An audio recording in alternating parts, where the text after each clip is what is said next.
Okay, hi everybody. My name is Sam Dundas. I'm the founder of Besty AI, and the name of today's talk is The Future Has Checked In. So for a quick agenda, in today's talk, I'm going to start by sharing a little bit more about my origin story, how I landed in this room speaking with you folks today. Just like many of you, seems like this industry is full of savvy, clever entrepreneurs who found themselves one way or another, ending up managing a couple of vacation rentals, and snowballed into this entire career that nobody really could have predicted.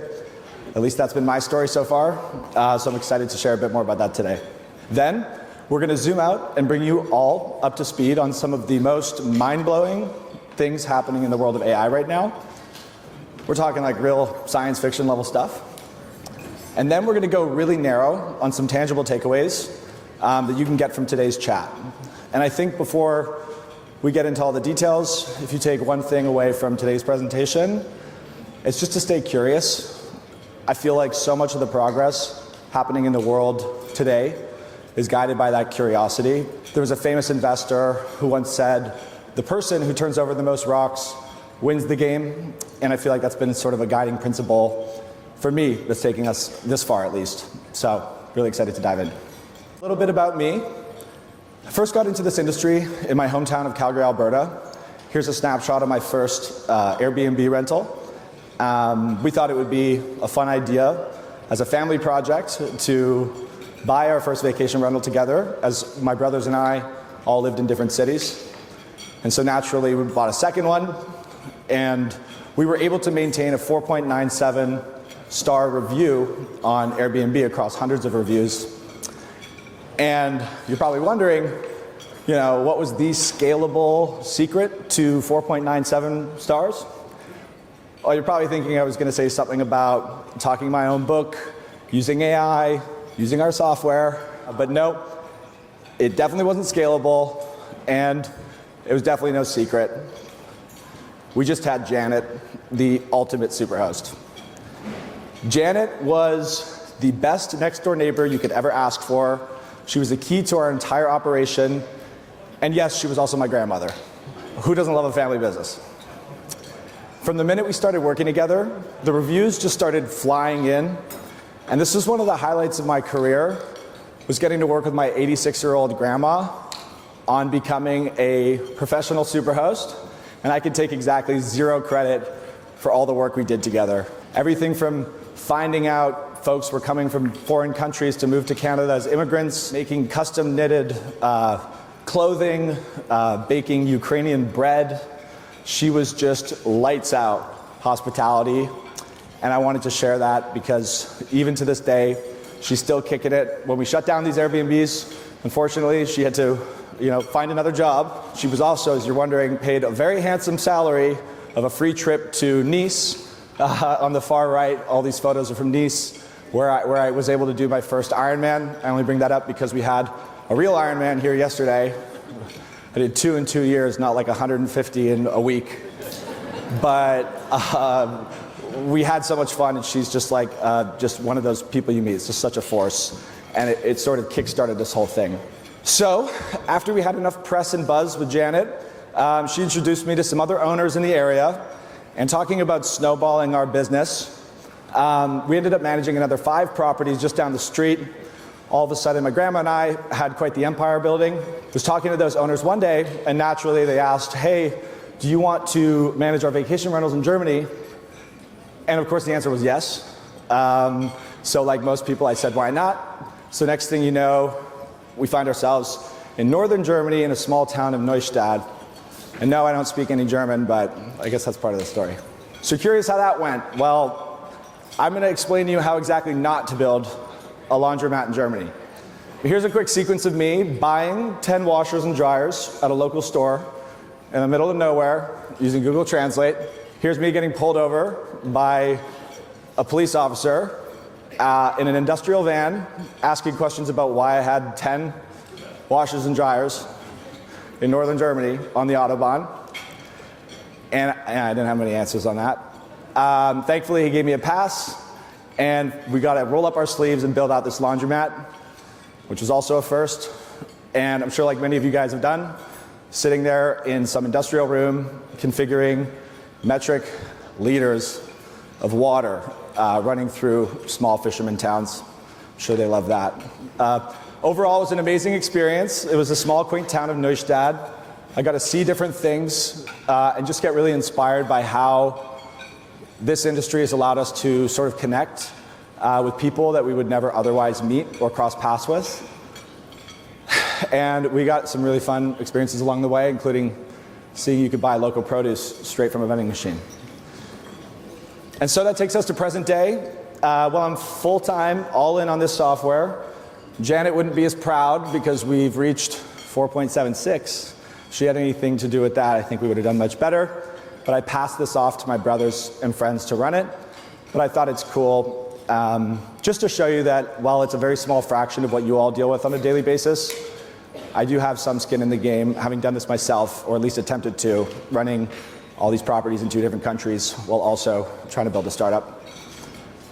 And my new full-time pursuit is 1,000% with Besty. Over the last short 2 years, we've taken the company, Arlo and I, from 0 to millions in revenue. We've hired teams in 3 countries. We've got to work with over 20,000 properties all around the world and having a ton of fun in the process. I kick myself thinking this can't possibly be a real job. It's just too much fun. We really try to help empower people to think and cut through all the noise that is AI, all this sort of demystification of how do these things work, why should I care, and I think part of today's chat, we really get to dive into that. I also was recently appointed to Verma as a supplier council. I suppose if you sponsor enough of them and you talk loud enough and show up enough, you get the opportunity to actually have a voice. So I'm really excited to be contributing on that and serving over the next 2 years on the Supplier Advisory Council, talking about ways that we can tactically implement AI, and once again, just not talking our own book, but finding holistic ways that we can work with folks like yourself to make this really the game changer that it is. And I do like to just throw this in here as sort of a full circle moment as a founder. As Boogie mentioned the other day, we've come a long way from TrackMeet last year. So this is a photo of us in 2025 in Nashville, where our booth looked more like a 6th grade science project than a professional software vendor. I said, hey, all the money we're spending, it's not on marketing. And then today, just all 8 of us from our team, actually it's just under half of us, but getting to meet all of you in person, just a bunch of really passionate entrepreneurs that want to help make an impact in your business. And that's enough about me. Okay, so now we're going to shift gears and talk about, from a 40,000-foot view, some of the coolest things happening in AI. And to do that, I'd like to talk about what I would sort of consider this renaissance of innovation. And what I mean by that is 2 things. One, a lot of the things that we used to do as a species to push the boundaries of what we thought was possible, we stopped. That's now re-accelerating. And then 2, all the stuff we used to think was science fiction is really becoming a reality right in front of our eyes. So, as a first case, I want to talk about space travel. As many of you may know, in 1972, we first put man on the moon, allegedly. Listen, I believe it, but it's a story for another conversation. And then all of this time between 72 and today, and I was a little too young to remember this, but it was the talk of the town. It's all anybody could think of, and from everything I read, it was sort of a way that the whole world came together and to build something that was much bigger than the sum of its parts. And 54 years later, we had pretty much nothing. And I put this thing up here because I was guilty of this. Up until about 3 weeks ago, I had no idea we're going back to the moon. So, put your hands up if you knew that was happening. Okay, so by the way, we're going to the moon. It's happening sometime in the next couple of weeks. We're going to do a tour around. It's called Artemis, and then Artemis 2 is going to be a crewed mission sometime in the next few years, where they're going to be sending astronauts to touch down either for the first or the second time, depending on who you ask. Another example of this is supersonic space travel. So, by a show of hands, who's ever been on a Concorde plane? Anybody in the room? Okay, well, started in the first flight of the Concorde in 1976, was a famous commercial airline that could travel at Mach 1.2 and get you from JFK to Heathrow in less than 3 hours. And this is insane to think that we had this in the 70s at a time where you couldn't even access the internet. We had software powering the stuff that's sitting in each one of our iPhones. And the fact that from then till now, we haven't seen any of that reacceleration of that innovation. Because of course in 2003, due to the tragic crash of the Concorde, which is also a very spirited debate about the fundamentals of that plane versus the wreckage that was sitting on the tarmac when it took off. But unfortunately, this innovation was completely stopped. And the reason why I think it's interesting is, like, I think back to my grandparents' years where my grandpa moved to Canada from Australia when he was 18 and he never looked back. It wasn't really accessible to just jump on a flight and go to Bondi Beach. And the faster we can get from point A to point B, the smaller the world gets. So it's not just about going to Heathrow from JFK in 3 hours for some $5,000 business trip. It's the idea that as we get more connected, the world isn't getting any bigger, but the way we can get around the world is going to get a lot faster, which is going to make things way more accessible for entrepreneurs, people to connect, businesses to get to know each other, and obviously have a bit of fun travel in the process. But excitingly, from that moment in 2003, speaking about sort of rekindling the spirit of innovation and this renaissance of innovation, some of you folks may not know that just last year, we saw our first commercial supersonic travel by a company named Boom, who was successfully able to reach Mach 1 in a commercial vehicle in 2025. And what I thought is really cool is in 2029, you're going to start seeing these planes called the Overture, which are sort of a take two on the Concorde. And there's already 130 pre-orders for all of the United Airlines, American Airlines. So once again, we are re-accelerating the things that we once gave up on, for better or for worse. You can see this is becoming more and more prevalent in our industry as well, just speaking in the broader travel ecosystem. Next, I want to talk about cars, and this is probably an obvious one, given that you've seen a few driverless vehicles rolling around, driverless Jaguars running around the town. But as you know, in 1885, we built our first combustion engine vehicle. 1996, we saw our first modern electric vehicle. And then from 1996 to 2018, we didn't see much. Well, in 2018, the first autonomous vehicle hit the market, and that was actually with Waymo, which is a spin out of Google. And if we look at that today, this is probably one of the coolest charts I've seen in terms of adoption, is that this is the percentage of total ride shares done by autonomous vehicles in 3 key markets where they're operating. And the big one to look at here is San Francisco's already reached 10% of all ride shares in the city. So within just a short 2-year period, we've seen double-digit market share for autonomous cars.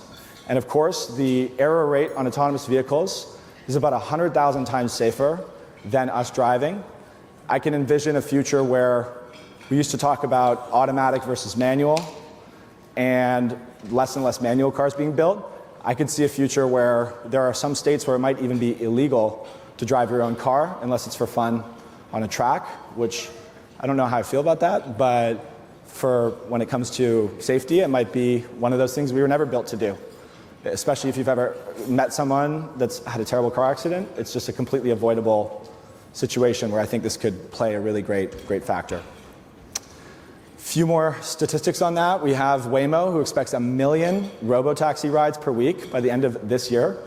And then Tesla, who intends on deploying tens of thousands of cybercabs by the end of this year as well. So now let's talk about the elephant in the room, and obviously some of the stuff I'm most excited about. And before I do, I wanted to just give you, the point of this conversation today is, like, if you know nothing about any of this stuff, If you geek out over a lot of this stuff, I think there's something for everybody here. So what I'd like to do is just sort of compare the average horsepower. Same way we look at horsepower in cars, we actually have horsepower in our brain. And the average human brain has anywhere between 1 to 100 flops.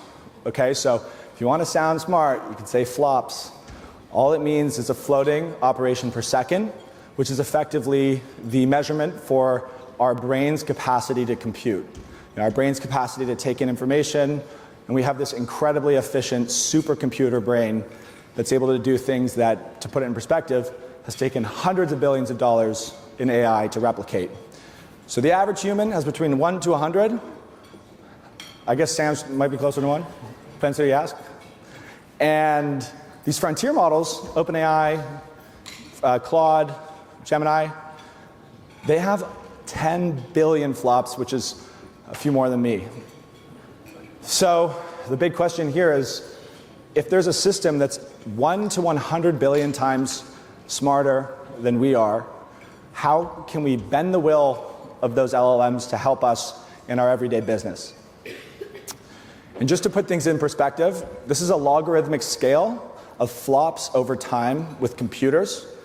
There's a lot of numbers here, but if you just look at that red, the end of the red curve, right around 2010, we had computing systems that could deliver 1 flop, and within 25 years, with the release of ChatGPT 4, we're at over 10 billion. And so if this were an exponential scale, it would just go right up, but I learned more about logarithmic scales doing these slides than I thought I'd ever need to. Also, just on the foundation, before we get into some of the cool examples, I just wanted to do a quick crash course on what exactly is an LLM, or large language model. You, as a human, are basically one big LLM. You're able to read and analyze things, and given those inputs, you're able to predict what the best output should be, and that takes form, as many of you have tried, in a simple chatbot interface to respond, right? And respond started off as a simple, before the big moment of ChatGPT releasing, it was actually just a word predictor, kind of like using Grammarly or autocomplete, but then it's just refined into being much more than just responding and becoming more of a system of action that can do things on your behalf, which we'll show you in a bit. So now I literally thought it was cool to pull up some recent use cases and studies that I found interesting as somebody who spends pretty much all of his time obsessing over these details. And so if you decided to just put the blinders on the last 5 years and you're now curious about what's going on, I can sort of quickly bring you up to speed on the latest and greatest and save you the time. The first case that I thought was really interesting was AI in medicine. And to do that, we're going to look at a Harvard study from Harvard's medical school, a Stanford medical school, where they examined the effectiveness and diagnostic accuracy of doctors in AI over thousands of different diagnoses. So first, we looked at the performance of doctors and their accuracy, doctors only, and then we looked at LLMs only, and then we looked at doctors plus LLMs to see the difference. What we found was for just the doctors category, 74%, their accuracy rate was around 74% without any AI. When we plugged in an LLM, it bumped up their accuracy to 76%, but LLMs alone achieved 90%. So sure, the doctors did marginally better at using AI, but AI using humans pretty much dragged it down and was doing much better without us. You know, I thought this was one of those moments where it makes you really think about what are the odds that your individual practitioner has the wherewithal and the knowledge of every single study that's ever existed. I know mine doesn't. So this is just to be a bit thought-provoking to think how AI is going to play a role in things outside of just everyday business to ultimately make our lives better, right? Think of a big one being in nanograms for detecting early breast cancer, and some incredible research that's allowing some of the biggest causes of mortality to be quickly and more importantly, much less expensive to access to the average person. One other case on the medical front is that Utah, is anybody here from Utah? Okay, let's go. Okay, so in Utah, they've been very ahead of the ball on this, where they're the first state to ever launch the ability to allow AI to refill prescriptions, because even as a doctor, everybody here has experienced this administrative load of like, I don't need to talk to my doctor to refill my 17th high blood pressure medication. You're running a stressful lifestyle anyway. So this is really cool to see, and this is the very start. So obviously that doesn't mean you are going to trust AI with all of your medical records and all that stuff, but just so you know, there are areas like administrative processes very similar to property management where you might think, hey, let's leave this up to the robots and we'll focus on the more important things. I don't need a PhD to tell me my medication is due. Now I'd just like to talk a bit more about productivity, and this is sort of an obvious one. But to do that, I wanted to look at the National Bureau of Economic Research that found productivity increases for sort of the average high-skilled worker is about 14%. And this is with non-skilled / lower novice level workers, 34%. And I use this as just sort of like, if I just knocked on your door tomorrow and gave you, using sort of this data, this is the National Bureau of Economic Research, and said, I have a pill I could give you that's going to make you between 14 to 34% more effective, and it's not got any side effects, you'd probably take it as a business owner, assuming you believed that there's no side effects, obviously. But I thought this was just a cool snapshot. You hear about it all the time, but there is some pretty interesting research on this is having a material double-digit impact on productivity across the board. And now this is a little bit more esoteric, but I wanted to spend a minute on how AI is impacting energy production. So if you look at this chart, this is the percentage of US power output that's been dedicated to power these AI data centers. And in just 10 years, it's gone from about 1.9% to over 12%. And so the first sort of knee-jerk reaction is, this is going to have a material impact on the grid. This is going to result in outages. Why do these multi-trillion-dollar hyperscalers get access to all of our energy? Which is a completely fair criticism. But what's happening on the back end of this is it's forcing the US to rethink its even nuclear strategy. When you compare the US to, say, somewhere like China, the number one reason why China was able to bring almost 500 million people out of the poverty line was due to their industrial research and focus on renewable energies, and they're standing up hundreds of these small nuclear reactors. And just as a refresher, people think of 3 Mile Island, people think of Chernobyl, but nuclear energy is 99% safer in terms of all mortalities due to generating the energy than any of the sort of fossil fuel things we're doing. And the reason why I bring this up is just because it's sort of such a classic, US industrial complex that no lobbyist, no renewable energy person ever could convince the US to revisit their nuclear strategy unless it became a matter of national security interest. So what's happening is, because AI is seen as sort of the forefront of competitive strategy in the global scale, it's forced them to kick it into gear and to make energy more abundant and accessible. And so nuclear, people are literally, all of these hyperscalers, like Microsoft, is in talks with 3 Mile Island to generate new nuclear reactors, these things called SMRs, small modular reactors, that will result in what we're seeing anywhere between 1 to 5 times reduction in average energy costs, which is one of the biggest drivers of costs in our GDP. So imagine a world of energy abundance being sort of the cornerstone to bringing our nation up as a whole when it comes to prosperity and poverty and all of those sort of bigger issues. So I thought this was just an interesting point. It's a little tangential, but this thing is, if we were talking a year or two ago, I'd be trying to compel you to say this isn't a fad, this isn't a trend, this is here to stay. But I think just with all of this evidence, it's abundantly clear that it is. And now we're talking about what are the big impacts it's going to have on us as a society. So when I was storyboarding these slides, I put together the power generation as being like, hey, how can it be a bubble if you have people literally investing hundreds of billions of dollars all around these data centers. And remember, as you can imagine, the government itself being very stringent on what they're going to allow because they want to look out for the best interests of the people. But you wouldn't have trillions of dollars of direct investment into this space if it was basically just the cool thing to do, or the topic du jour. Great, and now I just want to zoom into a little bit more on the OTAs. So obviously this is a big topic, but what's interesting here is that the OTAs are sort of normalizing the use of AI at the front lines, which is having a massive impact.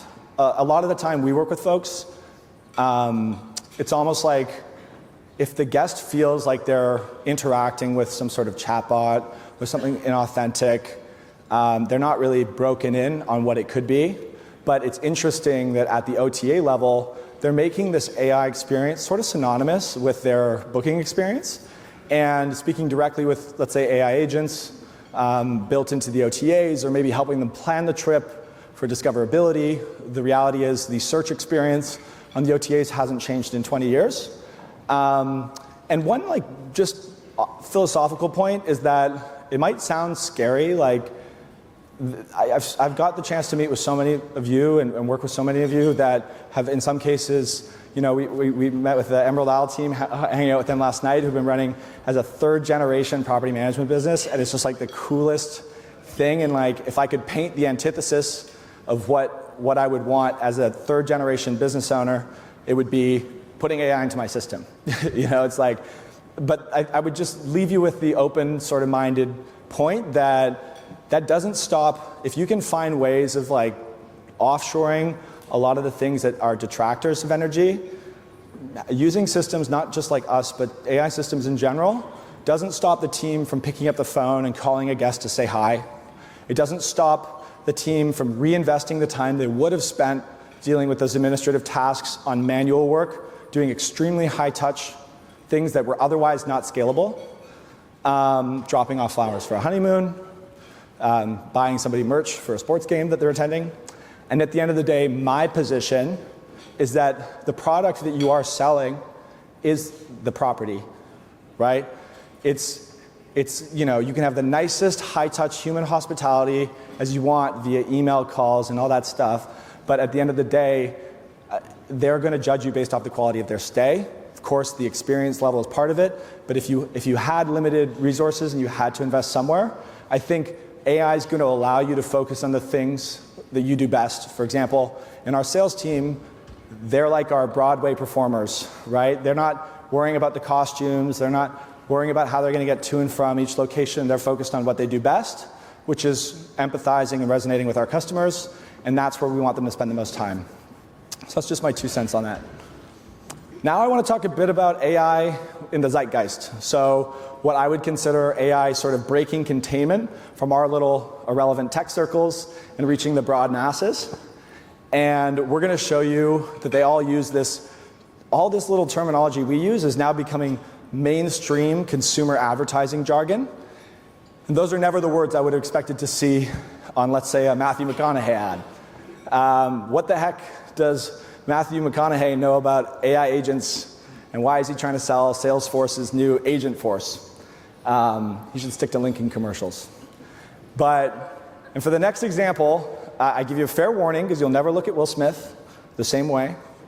And I fear I have to show you it because it just shows the sort of illustration of how AI has gotten so much better over the last few years in a wonderfully bizarre way that the internet just works best. Okay, so we call it the Will Smith test. Okay, so it's about a 45-second video, and good luck. I'll see you on the other side.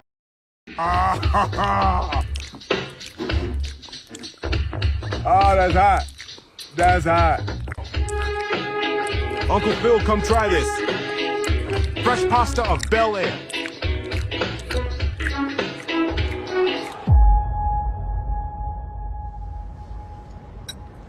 So have you heard of Kling 3.0? I heard it can create multiple scene cuts like this with a single prompt.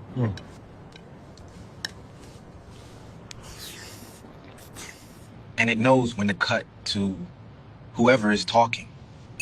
But did you know that all this audio was also generated with the same prompt? I guess I didn't, sir. Study harder, kid. Eat your spaghetti. So you can't unsee that, but the funniest thing was when that first video came out, so we've been doing this for 5 years now in the sort of broader generative AI space. That first video, when it came out, was, I'm not joking, the most impressive jump the shark moment from AI photos to videos. And we could not believe the quality of his lunch, right? And then you cut just in a 3-year period and it looks like it could have been shot out of a movie. So it's just a really interesting way that AI is built, on the video front. So next, we're going to start zooming a bit more into practical ways that you can start adopting this stuff and bending the will of these LLMs to your daily operation. And to do that, I'm going to use nobody better than Shaq himself. And we can safe to assume that Shaq knows just about as much as building AI apps as everybody here in this room, at the minimum. He's much more known, of course, for his 4 championships and all that jazz. Yet, here is a screenshot of vibe coding with Shaq. Okay? So, Shaq decided to, one day, build an app called Shaq GPT, where he could give biased answers about all of his latest and greatest achievements and all of his career highlights. So the idea here is if Shaq can build a productivity app, every single one in this room can as well. So now, just like Shaq mentioned, we're going to spend the next sort of 10 minutes talking about this concept of vibe coding. So Shaq is building these apps through this new sort of catchy term called vibe coding. And I'm sure there's a much better definition for it, but what it realistically means to me is this phenomenon that now with AI, you can build your own custom software in a few minutes to serve extremely niche tasks that no software out of the box could do for you. And everyone is pretty much freaking out because it's deputizing every single layman out there to be able to build their own software. And so us vendors are shaking in our boots. So just to give you a little foray into this, the best way of introducing vibe coding into this today is I'd like to zoom out for a moment and talk about Google Apps. So these should all look very familiar. I assume there are folks here that use Google Sheets for finance and inventory. They use Google Slides for salesmen like me, pitching AI to pros like you. But these are synonymous business workflow apps that you don't bat an eyelash on using every day. And you might also know, as a little trick, if you go docs.new into your Chrome browser, it instantly spins up a document, and it's easy peasy. You're off doing whatever you need to do. Fires up this Google document. Or sheets.new, you put that into your browser, opens up a live spreadsheet, and finally, slides.new gives you a blank canvas slide deck. Pretty uncontroversial. Okay, my point here is that not a single person in this room thinks twice about using any of these tools. It would be an insult to your intelligence to say that you couldn't use them. So on that note, why don't we add one more to the roster? So World Meet Google Apps. Here's their logo, which I'm sure will change over time, but it is absolutely no different than using any other Google Suite product that we showed you before. And want to take a wild guess on how we power it up? App.new, right in your Chrome browser. You are now in the driver's seat of the most advanced app building software ever known to mankind. With the click of a button, you're now in the Gemini app builder. And just like Shaq, we're ready to vibe code some apps. So to do that, right now in real time, we're going to build an entire app from scratch. What I'm about to show you has absolutely no tricks, no back-end work, not a single line of code. To be honest, I would have spun one up live, but if something went wrong or crapped out, I'd probably bomb like a bad comedy set, and that wouldn't be fun for anybody. So all I did here was take screenshots of my experience, and let's see what we found. So in order to build the app, all we need to give it is a prompt. Of course, many of you have heard of prompts before. Prompts sound like technical, scary coding language.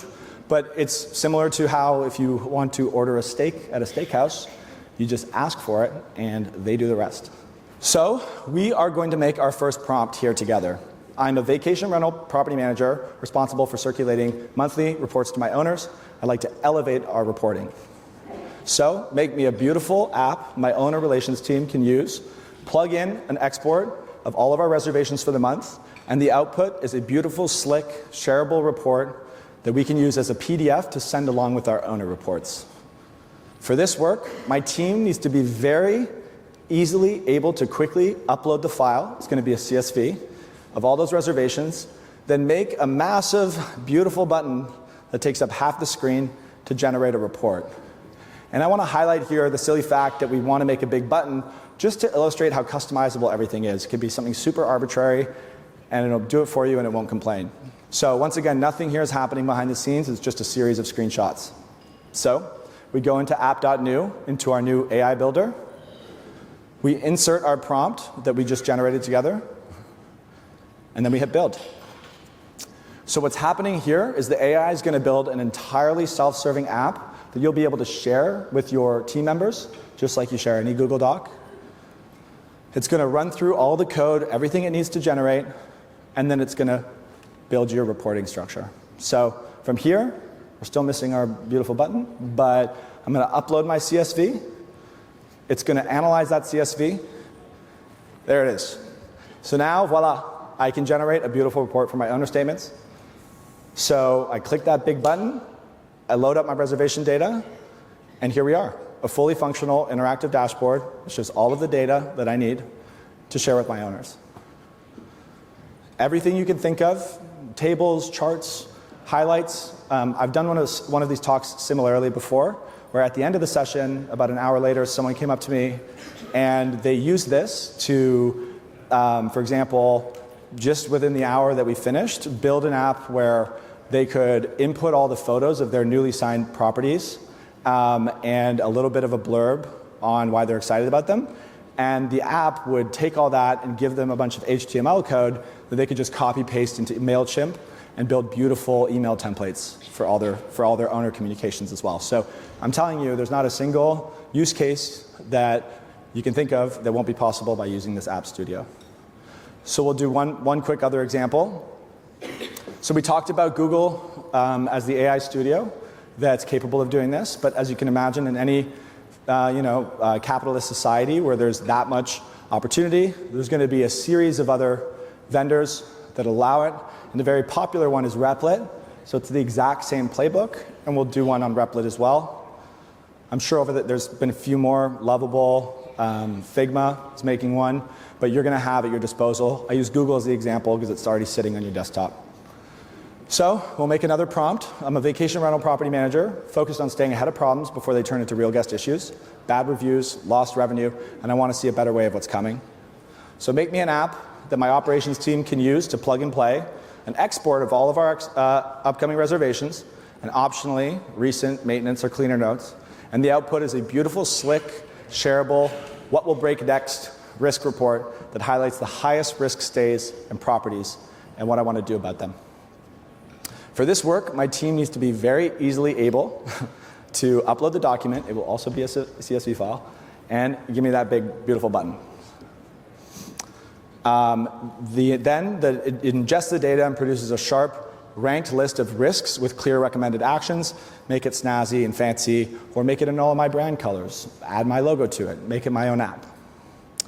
So we're going into Replit, which as you can see is in a very similar interface. We're going to plug in our prompt. We're going to hit build. And then just like you're using ChatGPT, it's going to spin up a preview of this app. And then here we are. We have our AI-powered risk detection system. So we're going to upload our CSV, and we can take a look at our new dashboard. The cool thing about this is it's not all about what they would consider one-shotting a prompt, plugging something in and it's one and done.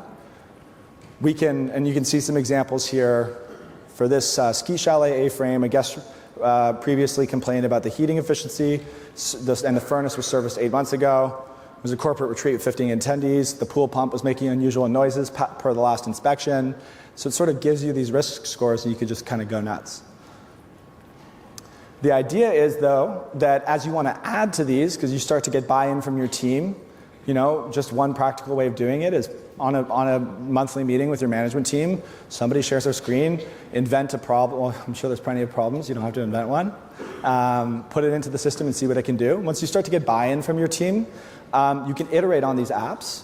So let's say we want to take it a step further, and the app shouldn't just flag the risk, but it should simulate the outcomes. So for each identified risk, it should show what is likely to happen if no action is taken versus the recommended action if the intervention is applied, quantifying the impact in terms of reviews, revenue, and operational load.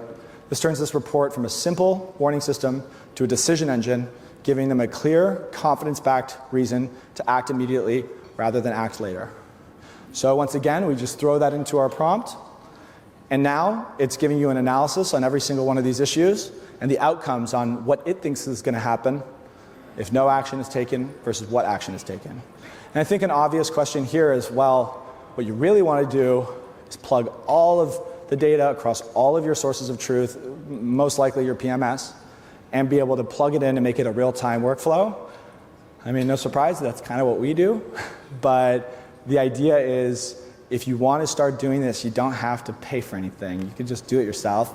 And if you find business cases or use cases for it, it can become a core tenet to your whole management team structure that you could look forward a year from now and wonder, how were we ever working without this?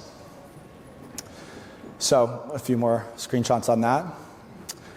And yeah, so I know we covered a lot. I'm self-aware enough to know that this could have been a little too much information overload because we had a lot to cover. But I just wanted to close out on two major points that if you take nothing else out of today's chat other than the below, then you are in really good shape. First, there is not a single person in this room today that cannot use these tools. Hundreds of billions of dollars every single year is being spent right now just to get these AI models to a point where anyone can use them and bend the will of the LLM to accomplish any tasks. So just as a PSA, gone are the days I can't keep up with stuff, I'm too old for this is going way over my head. It is one thing if you want nothing to do with it, in which case, à la poubelle, but this is definitely something somebody from your team can use to their advantage.